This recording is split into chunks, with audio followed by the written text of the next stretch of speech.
Okay, we have our Birkat Torah. So everybody together, Baruch atah Adonai Eloheinu melech olam, asher kitshanu mitzvotav v'tzivanu la'asok b'divrei Torah. Harevna Adonai Eloheinu et divrei Toratecha b'finu, amchi amcha beit Yisrael, nihiyeh anachnu b'tzatzaenu b'tzatzae amcha beit Yisrael, kulanu yedei shmecha u'lamdei Toratecha l'shma. Baruch atah Adonai lamadei Torah li'amo Yisrael. Baruch atah Adonai Eloheinu melech olam, asher bachar bana mikol ha'amim v'natan lanu et Torato. Baruch atah Adonai notein ha'Torah. All right, Shabbat Shalom, Shabbat Shalom. Wow. Come this way, then you can see us on the screen. Shabbat Shalom. Oh, good. We got one Wow, more great. live person. Hi, Good morning. I'm Marty Paley. Good morning. Morning, Billy. Billy? Billy Edwards. Hi. And you are? I'm Karen. Hi, welcome. Thank you. Oh, this is great. Yeah. Okay, Oh, and we have one Texan. yeah, we do. I like the Texans. They always Yeah. have good things to say. Have a seat. These are Chamashim if you want to go that way. All right, so we're introducing today Velda Shabby. She has been a long time Darshanit with us, and we're always excited to have her and her insights. So go for it. Thank you, Marty, and Shabbat Shalom, everyone. So the parasha this week is the last parasha in Bamidbar, and it is Matot Maaseh, and it starts with Bamidbar chapter 30, verse 2, and it goes all the way to the end of Bamidbar, which is chapter 36, verse 13.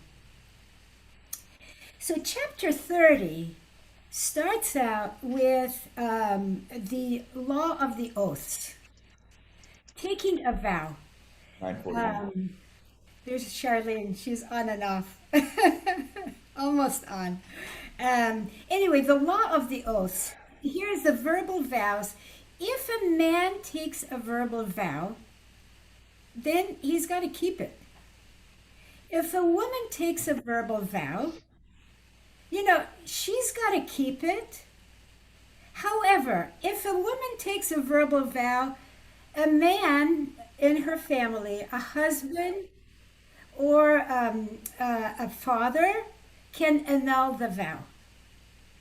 So I want you to keep that in mind because there's another woman vow.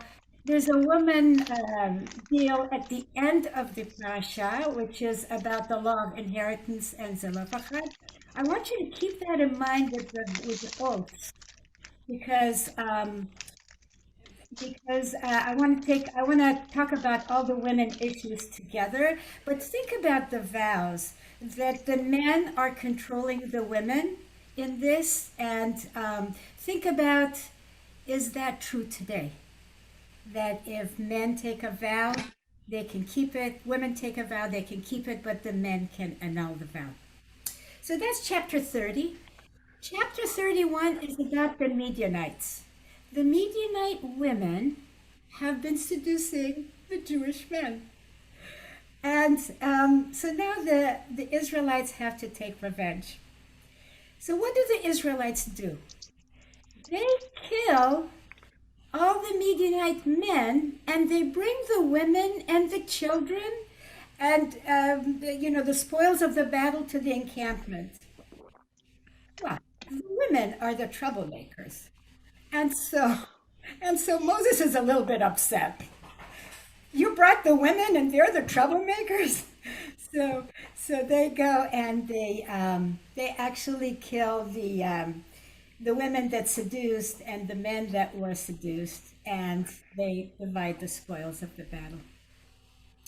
Now, chapter 32. Chapter 32. Could I please ask?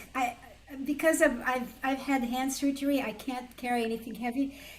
Could I please ask someone to read verse 1 of chapter 32? Just verse 1, please. All right, I will. The Reubenites and the Gadites owned cattle in a very great numbers. Thank you. Noting that the lands No, of, just verse 1. Oh, okay, there we go. Just verse 1. Okay. So the first thing coming out of their mouth, Reuben and the Gad tribes, cattle. It's not like we've been in the wilderness, cattle. And then Marty, could you please read verse 5 also? Just verse 5. Okay. It would be a favor to us, they continued, if this land were given to your servants as a holding. Do not move us across the Jordan. Okay, so let me just share my screen and show you where we are. I want to show you where we are in this whole thing.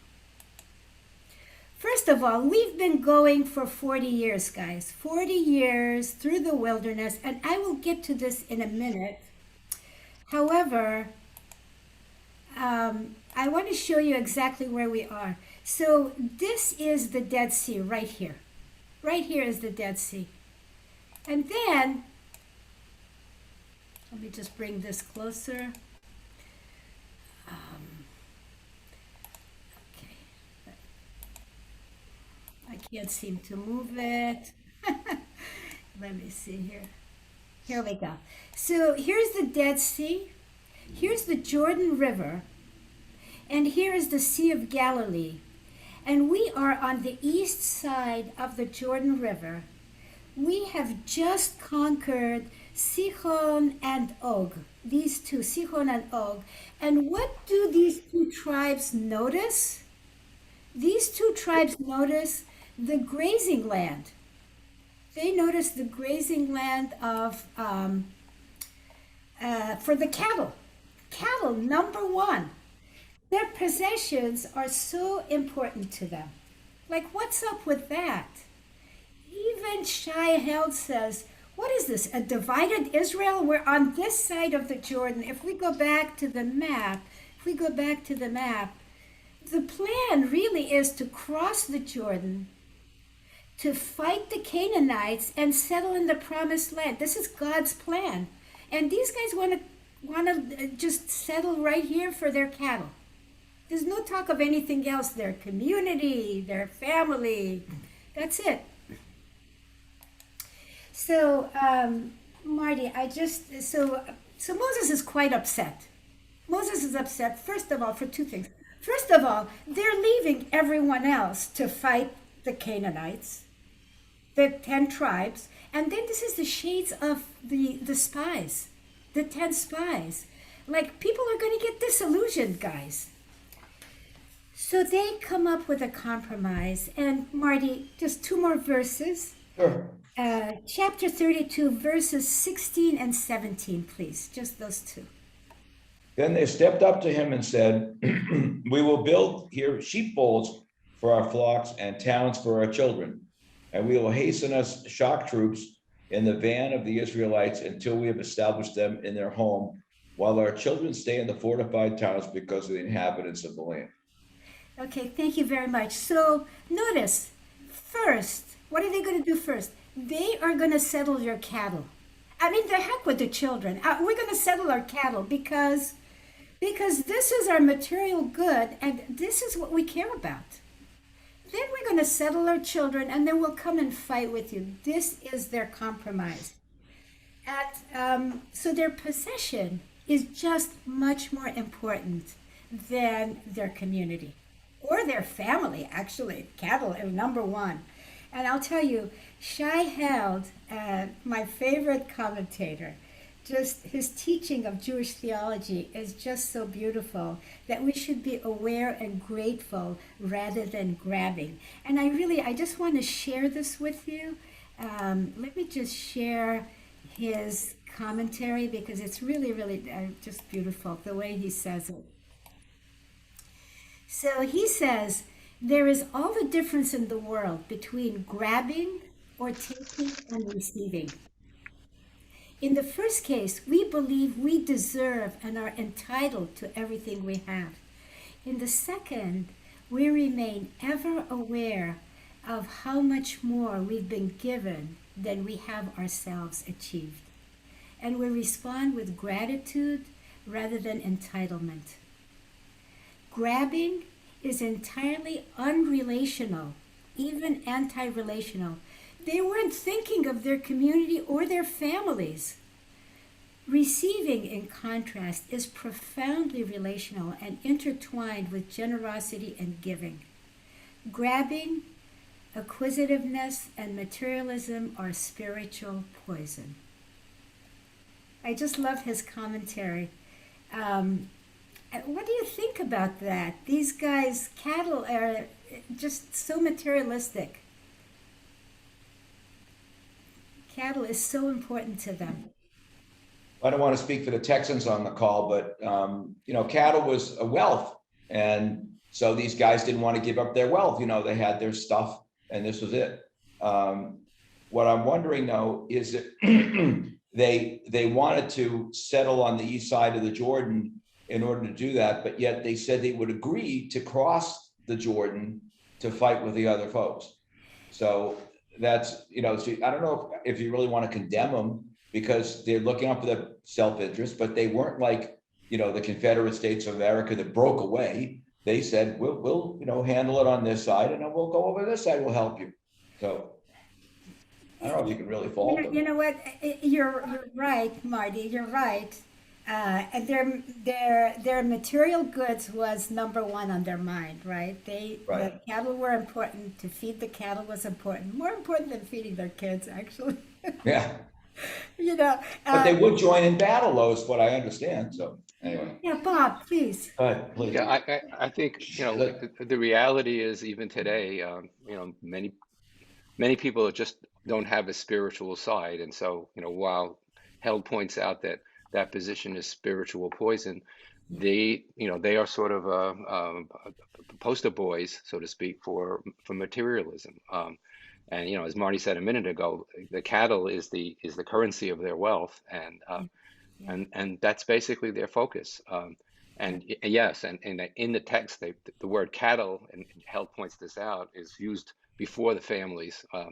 But at the same time, that wealth is going to be used to feed their families, as will the cattle, by the way. yeah, So I just, I see the condemnation in the commentary here, but I think the reality is that we're not all spiritual people, and I think that's what makes the world go around. I think some people are spiritual and other people are um, in the business world or whatever. That's that's And really we have beautiful. a comment here. What's your name? Yeah, go, Karen wants to share. please. Go ahead, speak up. A couple of things. I think that, we've been wandering in the desert for a long time. And the one thing that we have our families, and that's wonderful, but we have cattle, and we need the cattle, like the last gentleman said. We need, the cattle to take care of our families. Yeah. So I'm not sure that we should be so quick to condemn them. But the other thing I was thinking of is what my teacher, Larry Kushner, would say, that Torah is the book about the first dysfunctional family in the world. And I think that one of the things when I first started studying Torah, to know that it's just so good that the Torah is filled with perfect perfection. Yeah. That everybody is so human in the Torah, that we're all so human. Beautifully. Can I chime in? Thank you. Please. Yeah, David, go ahead. Can I chime in without the video? Go right ahead. Sorry, but I'm really not presentable this morning. Beauty of swoop. I'm reminded of the saying, no money, no mission. No money, no mission. And you need to have some material wealth in order to survive, but also in order to help others and sustain your family. So I agree with the predominant interpretation here, but I'm just pushing back a little bit. That they did want to contribute, but they also wanted to kind of settle in after wandering in the desert, and they see these beautiful pastures. Isn't that God given too? I mean, isn't the whole world created by God? So why not here? Why not now? I love all those comments. By the way, Larry Kushner was my teacher as well. I belonged to Bethel for a long time.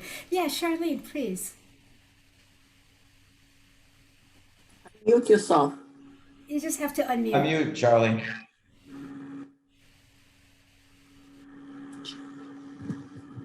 Thank you. Isn't it also saying ein Torah, ein lechem, something like that? Maybe I have it wrong. The other way around, That, yeah. Ein Kemach, ein Torah. Ein Kemach, ein Torah. That's right. What's that? Ein Kemach, ein Torah. Okay, thank you.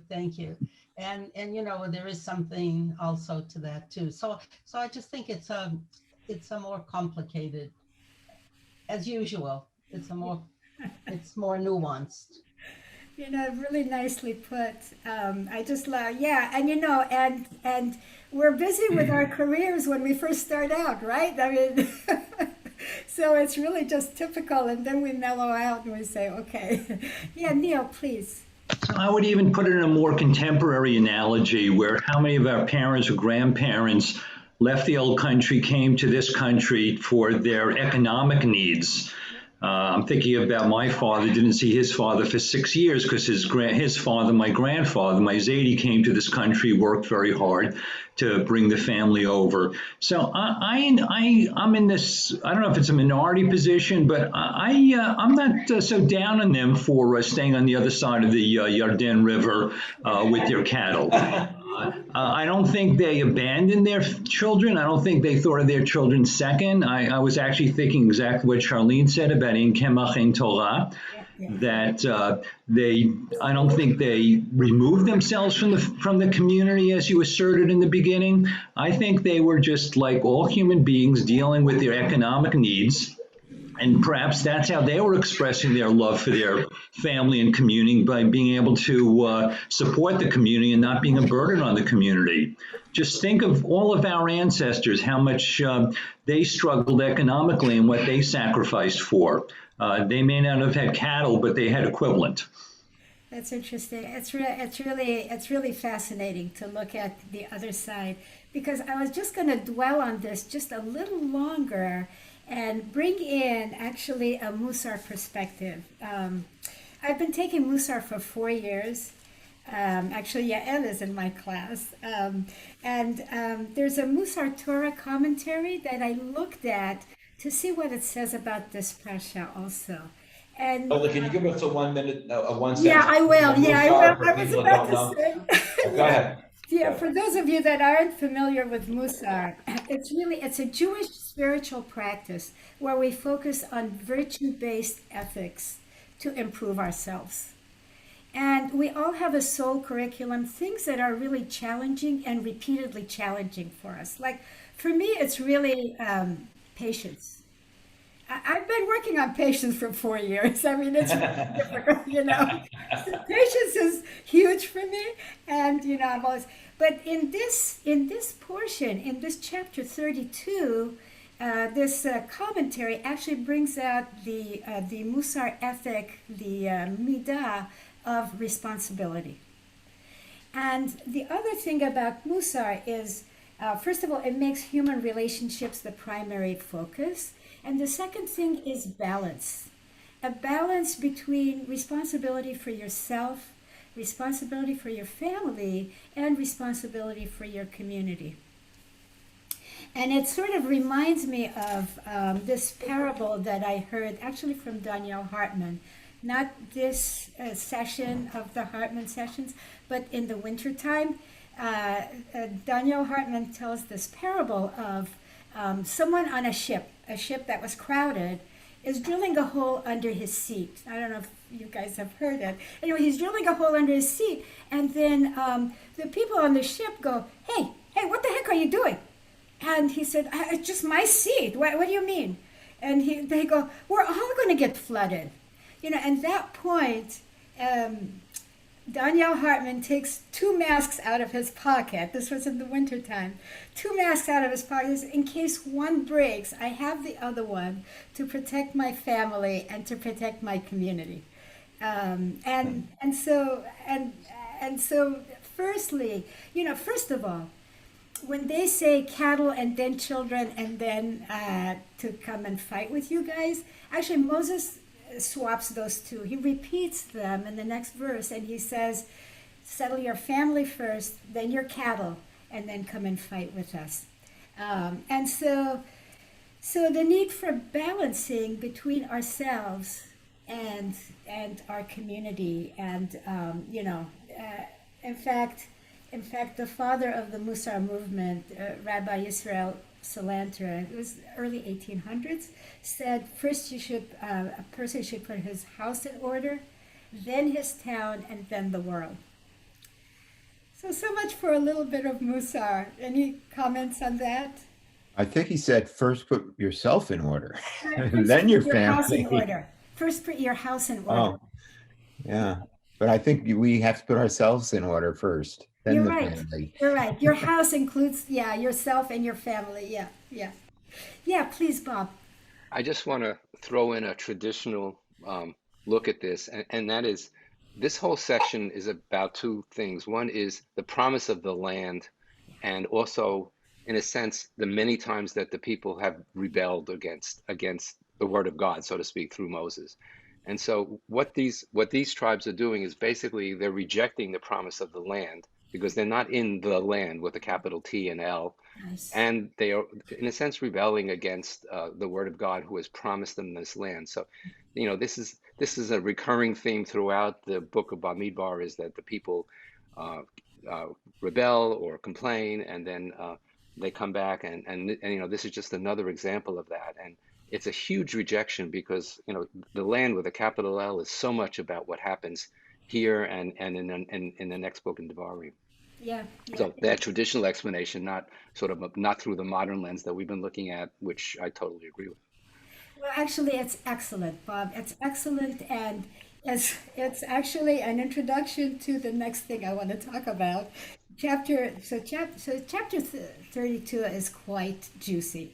Chapter 33, actually, let me just share my screen again. And chapter 33, what chapter 33 does, here is the map, actually. Here is the thing about the map. Chapter 33 lists 42 places, starts with Ramses. We started in Egypt, 40 years in the wilderness, and every single place is listed. Every single place.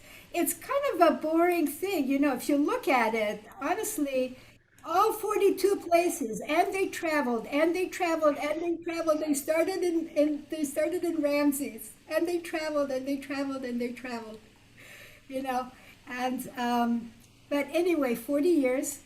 And so you kind of say, should we skip over this? I mean, okay, fine. We got the idea. We got the picture. 42 places. But we've heard it said so many times. Everything in the Torah, actually, Bob, you set me up for it. Everything in the Torah, every story serves a purpose. It's either foundational opinions or it's to improve human behavior. So when you look at that trek, the 40 years, it's just no picnic. Rashi thinks it demonstrates God's generosity and that they survived for 40 years. And then Maimonides was worried that people wouldn't believe. They would doubt the miraculous trek in 40 years that they survived through the wilderness to make it to the promised land. So it's sort of like a testament to God's kindness. Other people say it shows Israel's faithfulness to God. And my hero Shai Held says, any stops in your life's journey, any stops, is an opportunity to serve God. Whether it's taking care of your family, whether it's the words you speak, the action, that's really what's important. And the rest is all diversions. All of the adversities in your life, all the journey that your life takes, it's all an opportunity to serve God. So my question to you is, what does that mean to serve God? What does that mean to you? I mean, I can say what it means to me. Honestly, to me it means just to treat people kindly and with compassion. I'll tell you, someone on this call, actually Charlene, was so kind. She gave me a call after Cindy Levinson's funeral. And I just needed to talk to someone because the three of us went to Nachon Hadar together. And that was such a kind act that she did. Anyway, so what does it mean to you to just, to serve God? What does that mean? I think it's, the big three, Torah, mitzvot, and Gemilut Chasadim. I mean, it's really all out there for you. Learn constantly, pray, and be of service. Be of service. Really, pretty simple. It's hard to do, but it's pretty simple. Nice, really nice, really nice. Anyone else? Serving God? It's a tough one. Yeah, Bob, please. So I think of ourselves as an extension of God, in that we don't imagine God as being corporeal, of having hands or eyes or whatever, but we do. So that if we do something with our hands to cure somebody, if we're a doctor, or build something, if we're a builder, or provide compassion for the sick, as Marty was implying a minute ago, those are the things that we can do that God really doesn't do. We do it through, at least my theology is that God does that through us, not directly. So I think that, everything that we do, is the Mishnah that's in the early part of the Siddur, about all the things that basically that we should be doing to serve God, honoring the bride, visiting the sick, burying the dead, studying Torah. Those are the things I think that are ways that we actually are able to use our corporeal self to do that. If I may comment, Bob, I love that thought. And the trouble is the word serve, right? In a sense, all those actions, we are God. I mean, it's the divine spark in us that's doing it. This sort of panentheism, that the whatever it is, the creative spirit or energy behind all things permeates us, and we are given the gift of consciousness and the capacity to make real some or create every day like God. We're supposed to be like God, right? We're supposed to walk the way of God, or and serve it. But the idea of serving kind of gets back to the man in the cloud, right? Or the king, which is always a concept I have trouble with. If it's more that it's within us and not above us. I think Esther has her hand up. Yeah, Charlene. Yeah, Esther. I would say in one sentence, אל תעשה לחברך מה ששנוא עליך.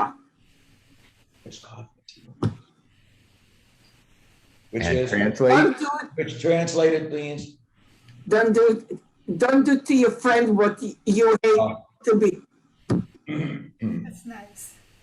Very nice. Charlene, please. So I think it's more of, for me, it's trying to leave the world a better place than we found it. And there's that saying, and that isn't happening. And I find that very frustrating. What is that saying? As your parents provided for you, it is your obligation. Well, I don't provide, but you are to provide. Who knows that saying? It's a beautiful saying. And anyway, the idea is they provided for you, and you are to provide for the next generation. And so I take that seriously, not just for my children, but for the world. And what I see is that that's not happening at all.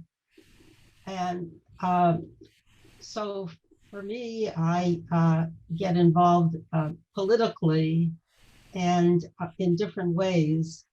And I see it's going in the opposite direction.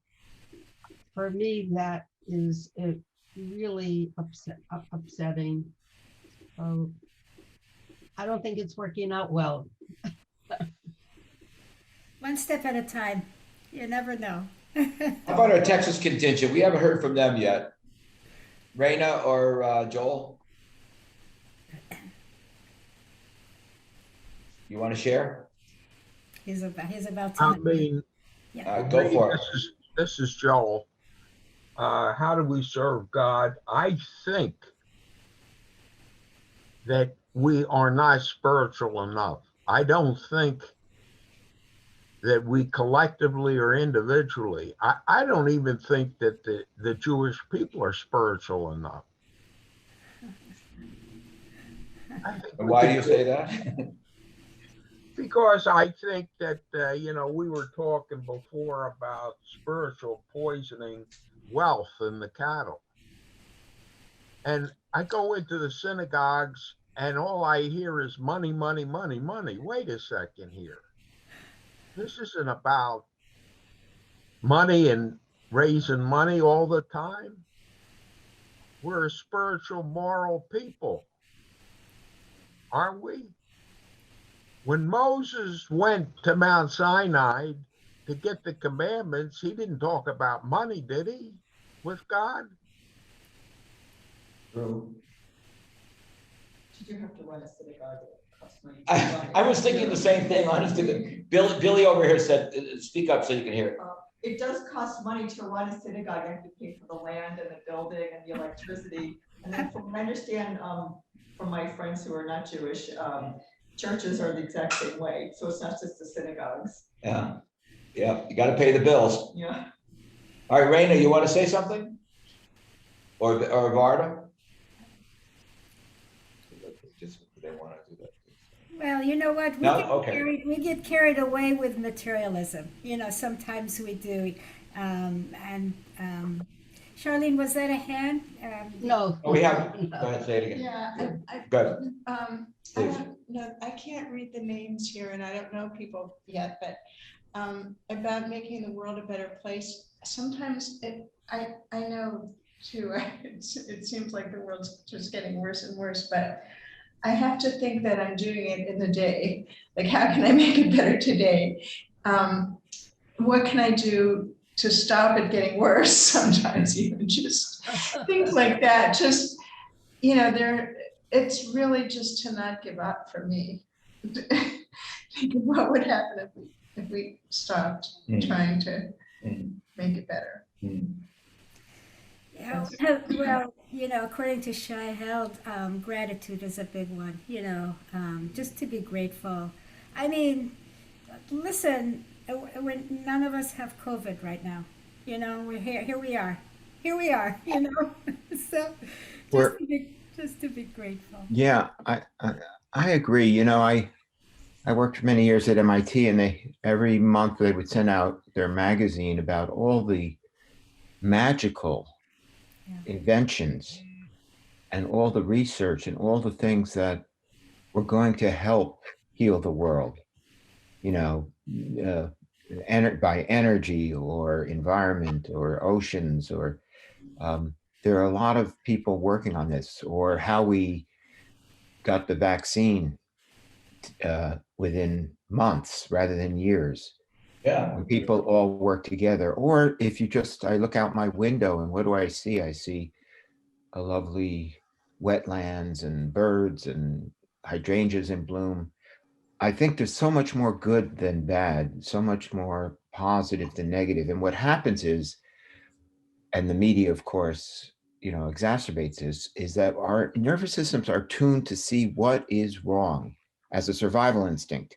What's wrong with this picture? It's like, where's Waldo? Everything could be perfect. You see the one thing that is not right. And if it's amplified by the media and you hear it on your radio, on your stream, on your, it's the same story, but it's repeated and repeated because there's one thing: a building collapsed in Miami. But how many buildings did not collapse? It's a natural tendency because it is a survival instinct. Because when you find what's wrong, it may be a danger to you. But I get you. bringing it to our attention constantly is not a good thing. And so we have to be careful what environment we put ourselves in and what comes into our ears and eyes. I think sometimes you have to protect yourself from some of that. Not saying put your head in the sand, but you have to be careful, or particularly certain people can be overwhelmed by it, I think. I'm with you.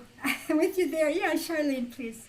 Well, I certainly agree that we should enjoy the inventions, the brilliance of people, and the beautiful land we live in. And God mentions it in the Bible constantly. Look at what I have given you. But if you don't take care of it, what I'm going to do to you. And it's all over in Akev. And what I see is the rise of a dominant political view in this country that is, to my thinking, very destructive for Jewish people and many other peoples. And um, and so when I see that, I don't have quite the optimism. And I can't just look at the inventions and the beauty of the world, which is there and that I love. But I also think you can't have your head in the sand and just let this movement take over the country as it did in the 30s and 40s in Germany. Let me, Esther has her hand up, Velda. please, please. Yeah. Esther has her hand. David, I agree with you 100%. But you know what? I look in another prism. All those people that are lost in Florida, they are a reminder for all those families that lost something. And you have to understand there is a two-way of looking. You have the one way of optimism and you have the one way of pessimism. I'm not a pessimist, to be honest with you, but you have to take everything in context because those people that lost family, they are devastated. They are completely devastated. So let's look on both sides and see, because you cannot judge nobody. That's true. That's true. It's hard to judge. So let me move on. Let me move on because otherwise we won't get to the women. Let me move on to so chapters. So that one is a juicy chapter as well. I mean, this parasha is full of good stuff. So chapters 34 and 35, God tells Moses where each tribe will live, and then he also asks to have 6 cities of refuge. 3 on the Jordan side, 3 on the Canaan side. So the cities of refuge, if someone murders unintentionally, they can be exiled to the city of refuge. It's actually protection for someone who did something. You know, we all have that 20 seconds in our lives where we really regret doing something. And so it's protection for, because the victim's family comes after the murderer, and so it's protection for the person who killed accidentally, unintentionally. So the Torah says, if that person is a scholar, his teacher should also be isolated with him. And the Rambam explains that life without study is like death for a scholar who's seeking wisdom. So the sages really wanted the people that are isolated to have a life, you know, not to be imprisoned, but to have a life. And so I looked up another one of my heroes, Rabbi Jonathan Sacks's commentary on this. And Sacks goes on to say, Judaism made an extraordinarily wise decision when it made teachers its heroes and lifelong education its passion. We are people of the book. We don't worship power or wealth. These things have their place, not at the top of the hierarchy of values. Power forces us, wealth induces us, but teachers develop us. They open us to the wisdom of the ages, help us see the world more clearly, think more deeply, argue more cogently, and decide more wisely. We are people of the book. Comments on that? All the first of all, the cities of refuge. Not to just throw people in prison mindlessly like that, but to isolate someone It else. also eliminates retaliation. How many times, I accidentally killed your brother, so now you're going to come back and kill me. I mean, it would be this endless cycle of violence. And so it ends. And I think that makes a lot of sense. And there is such a thing as accidental killing. I think, was there something that if an axe handle falls from your axe and it hits somebody in the head and kills them, you didn't cause that to deliberately happen, but the person's still dead, and you need to be protected from retaliation from the dead person's family. Yeah, and also don't treat them like prisoners, Right. That's yes. Yeah. Humanely. Good Treat point. them humanely. Treat them humanely, and the scholars get their teachers and whoever else. I mean, I can't think of a better. Yeah. So anyway, that's cities of refuge. The next one, I've got two more. The next one is the Torah is very, very clear on this. It's actually chapter 35. Numbers 35:31 clearly says, if a murderer is guilty of capital crime, he must be put to death. The Torah is really clear on that. Life for life. And so the thing is that it's the very first commandment in the second tablet, lo tirtzah, do not murder. And if it's out of hatred, he shall be put to death. The thing is that Shai held again, killing is something both God and the Israelites with God's approval. Um, we just killed the Midianites. We've been killing throughout the Torah. There's killing throughout the Torah, but this is killing that's not culpable homicide. It's illegal killing, and the Torah is clear: a life for a life. Mahatma Gandhi said, "An eye for an eye leaves the whole world blind." And a life for a life, is that justice? That's my really question. Is that justice? We could talk about capital punishment for a long time. I could spend a couple minutes because I want to spend a little time on the women too. But any comments on that? Life for life, capital punishment.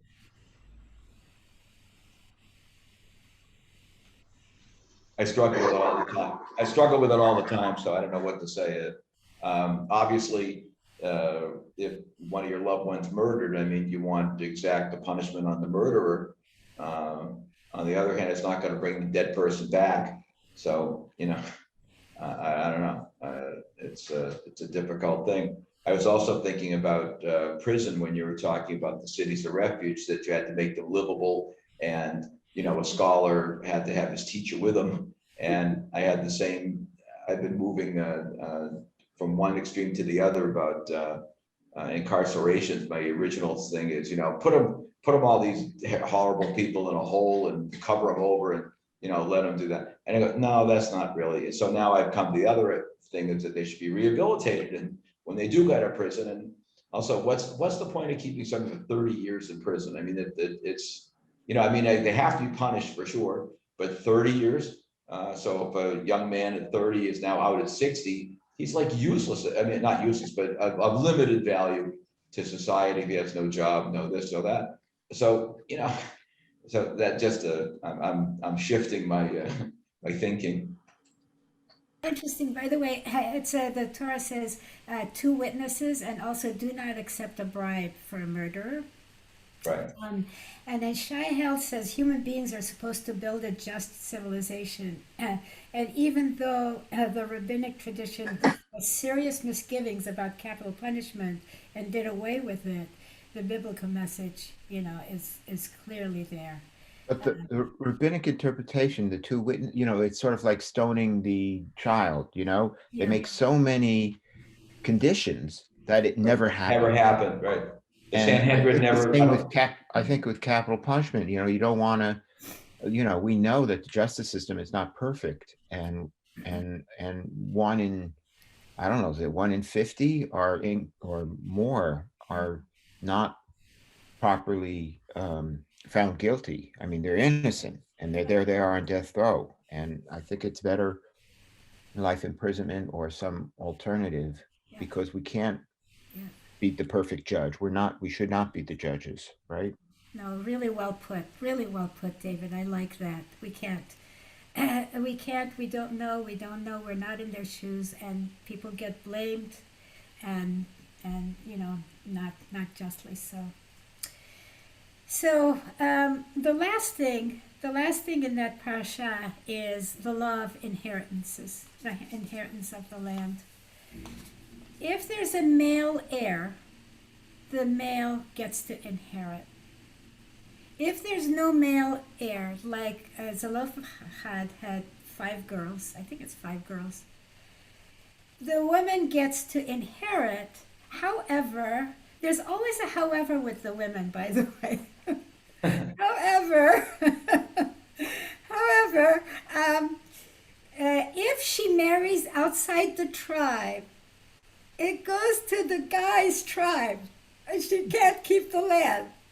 She's got to marry within the tribe to keep that land in the tribe. So, with the oaths, she can take an oath and she needs to keep it. However, a father or a husband can annul the oath. And with the land, she can inherit, but you know what? It goes with the guy.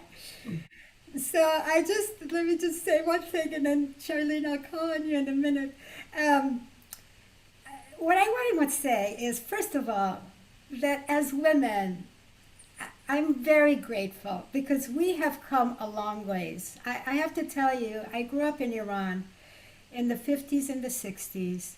And Iran in the 50s and 60s, there were 2 Muslim countries in the world that took Jews from Arab lands, Iran and Turkey.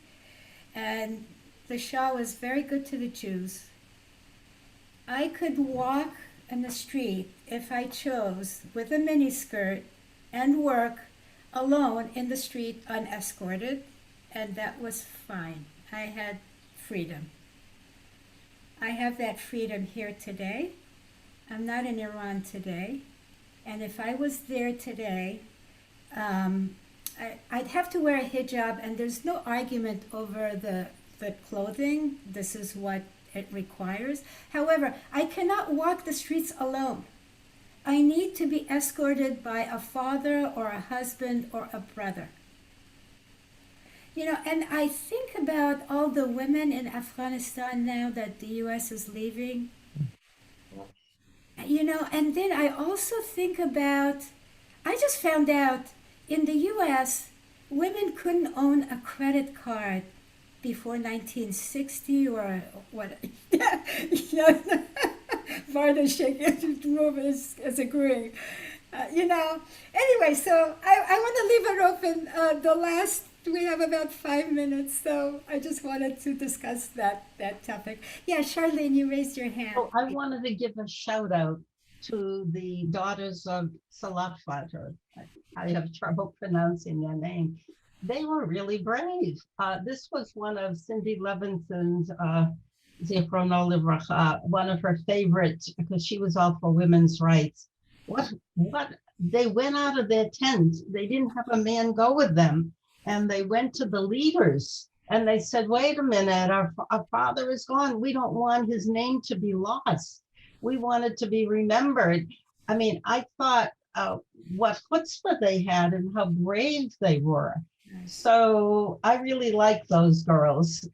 And of course, it ended up that they, I don't know, it didn't end up quite the way maybe they had thought about it, but they are an anomaly in the Bible.